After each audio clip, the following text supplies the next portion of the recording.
Hi, this is Lynn Pavlis-Jenkins of LPJ Consulting, and today's topic is procrastination. We all know what procrastination is, when we put things off to the last minute. But what can be even worse is when we chronically procrastinate and avoid difficult tasks, and then deliberately look for distractions. So for instance, I have been a procrastinator all my life, and the distractions for me is house cleaning or organizing. Whenever I have something that I'm procrastinating about, I have the cleanest home. I've cleaned from top to bottom, vacuum dusted, washed floors, washed walls, cleaned out closets, organized files, or even organized my books. It's incredibly crazy the amount of organizing I do, which is something that does not bring me that much pleasure, and I don't get the task finished at hand. As a young child, I remember having writing assignments that I would normally procrastinate. Science and math, no problem, but writing, it would just give me such angst and anxiety, and I would put it off still. And then, the night before it's due, I'm sitting at the kitchen table and inadvertently keeping my parents up because their bedroom was right across from the kitchen. It was crazy. So, is there any time when procrastinating is a good thing? Well, in the book called Wait, The Art and Science of Delay, Frank Portnoy advocates that in decision-making, procrastinating can be a good thing. He says, figure out the amount of time you have to make a decision and wait until the last possible moment to make that decision. He says science has proven that many of the best athletes wait until the last minute in their actual activity. For instance, a tennis player returning a serve. The best tennis players were those that waited to the last possible moment to return the serve. It can also be good when we are wanting to do something that is of more importance and urgent. That is a good reason to delay doing another task that may not be important or urgent. So that is a second place where procrastinating could be good. However, when procrastinating affects other people and delays them from doing their work, procrastinating is not good.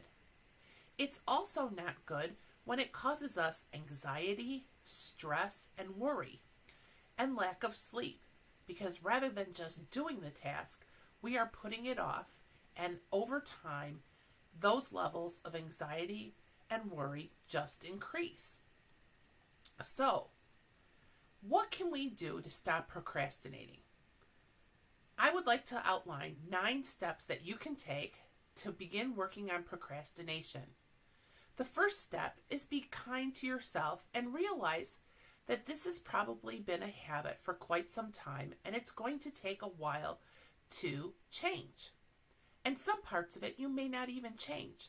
For instance, I do not like to make my decisions in a timely fashion. I want to consider my options and not close off any possibilities.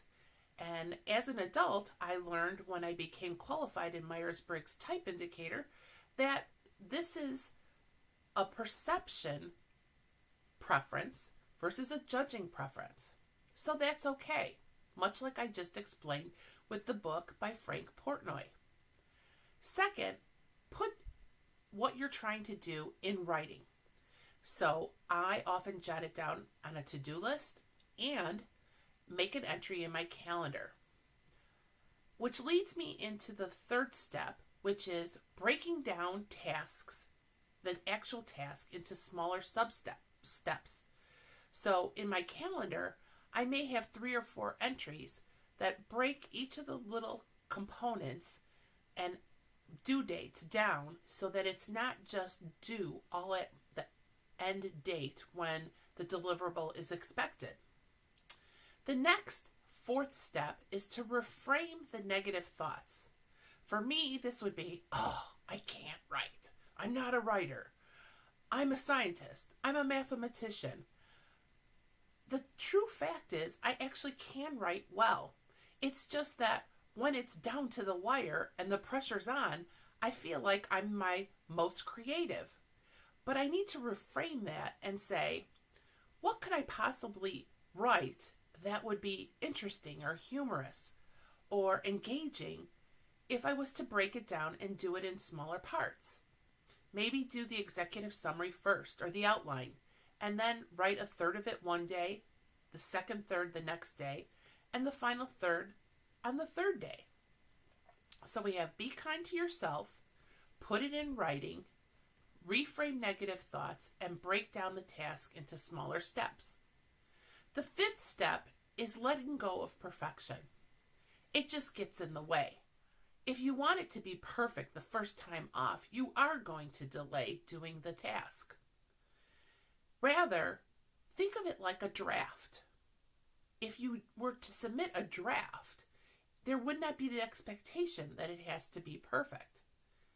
Sixth step is block out distractions. For me, it's electronic gadgets. It's checking email. It's checking text. It's wasting time on Facebook. All of those things can prevent me from actually doing the task at hand. The next is to celebrate reaching milestones. So don't wait till the very end when you've delivered the product to celebrate.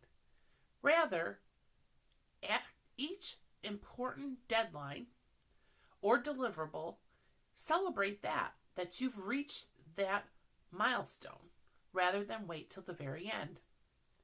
The eighth step is to find an accountability partner and ask for help. Do you know someone that is just awesome at not procrastinating? That would be my friend Maribel. She's a COO.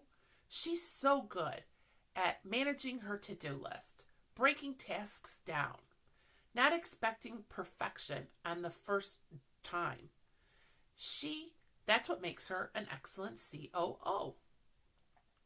And the ninth and final step is to stop watching self-help videos like this and just get out there and do the work.